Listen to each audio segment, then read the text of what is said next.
जय श्री हरि भक्तों, आज के इस वीडियो में आप सुनेंगे सोमवती अमावस की व्रत कथा।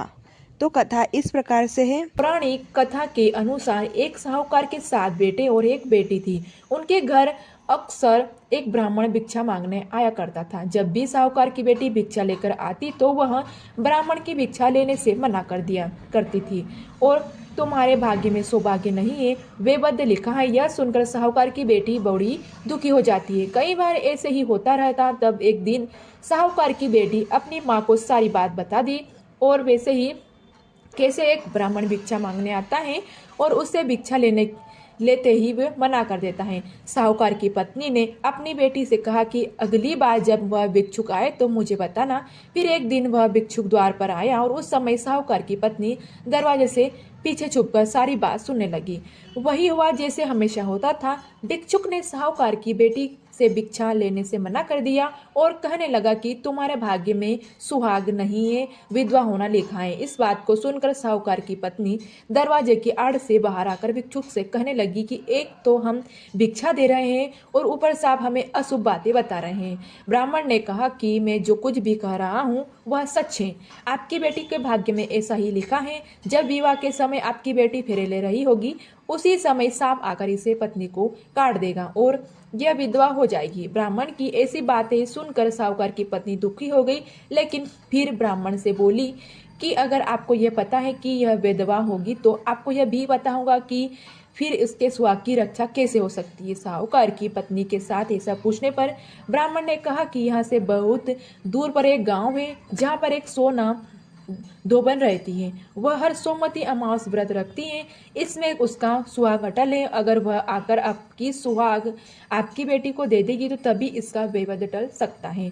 ब्राह्मण की बात सुनकर साहूकार की पत्नी ने ब्राह्मण का धन्यवाद किया और वह सोना धोबनी के खोजने निकल पड़ी। एक दिन बहुत ही तेज धूप के कारण पीपल की छाया में बैठकर आराम कर रही थी। तभी उसने देखा कि एक सांप आया और उस पीपल के पेड़ पर गरुड़ के बच्चों को खाने के लिए चढ़ने लगा। साहूकार की पत्नी ने देखा और देखकर उस सांप को मार दिया और गरुड़ ने बच्चों की रक्षा की। इतनी ही देर में गरुड़ वहां पर आ गया और देखा कि आसपास खून ही खून फैला हुआ है और गरुड़ को लगा कि साहूकार की पत्नी ने ही उसके बच्चे को नुकसान पहुंचाया है, इसलिए गरुड़ ने चोंच से उस पर हमला कर दिया। लेकिन फिर साहूकार की पत्नी ने किसी तरह से उसे रोका और बचाया। उसने तो उसके बच्चों की रक्षा की। गरुड़ ने जब इसको जाना तब कहने लगा कि तुमने मेरे बच्चों की रक्षा की है, इसलिए बताओ कि मैं कैसे तुम्हारी सहायता कर सकता हूँ। साहूकारनी ने तब गरुड़ को बताया कि वह सोना धोबनी की तलाश में निकली हुई है। अगर वह उसे वहां तक पहुंचा दे तो बड़ा ही उपकार होगा। फिर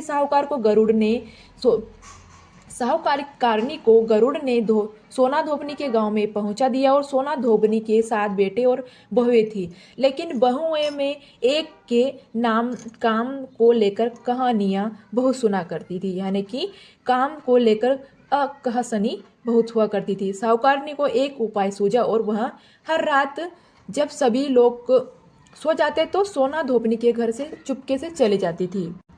साहूकारनी को एक उपाय सूझा और वह हर रात जब सभी लोग सो जाते तो सोना धोबनी के घर में चुपके से चली जाती और घर का सारा काम काज करने के निकल जाती।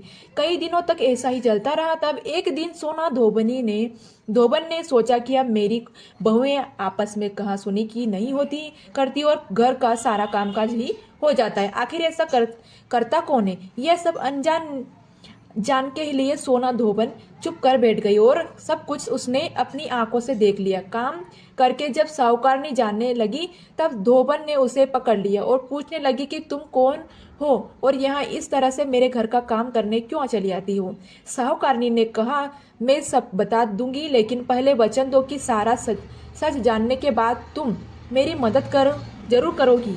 सोना धोबन ने साहूकार को वचन दे दिया और साहूकारनी ने सारी बातें सोना धोबन को बता दी और अपने साथ चलने के लिए कहा। सोना धोबन साहूकारनी के साथ चल दी और जाने से पहले अपनी बहू से बोली कि मेरे लौटने तक हो सकता है तुम्हारी ससुर जी की मृत्यु हो जाए, लेकिन इससे शरीर को तेल में डुबोकर रखना, अंतिम संस्कार मत करना। सोना धोबन इसी प्रकार चलते चलते साहूकार के घर जा गई और जब साहूकारनी की बेटी का विवाह हो रहा था तब फेरे ले समय एक सांप लहराता हुआ चला आया। सोना धोबन ने उस सांप के आगे कुछ दूध और लावा रख दिया। जैसे ही वह सांप दूध पीने लगा, सोना धोबन ने उस सांप को एक पिटकारी में बंद कर दिया।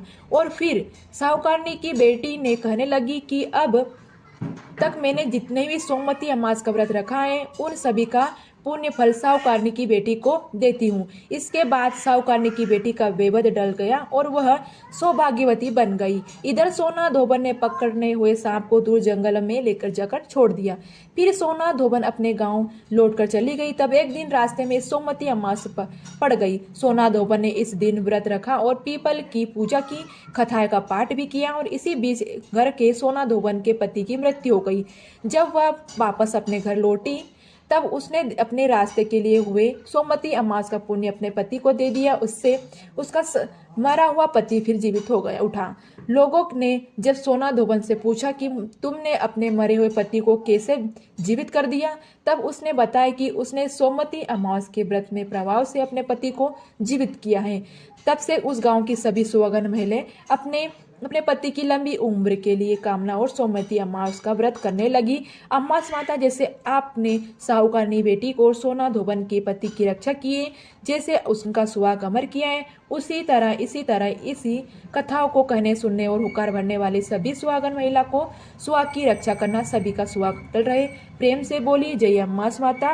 तो दोस्तों, मेरा ये कथा का वीडियो अच्छा लगा तो लाइक कर दीजिएगा, चैनल को सब्सक्राइब कर दीजिएगा। आपसे हमें यही उम्मीद है कि आप हमारे चैनल को सब्सक्राइब करें और हम आपके लिए ऐसे ही कथा लेके आते रहें। मिलते हैं नेक्स्ट वीडियो के साथ में, तब तक के लिए जय श्री हरि, जय श्री हरि।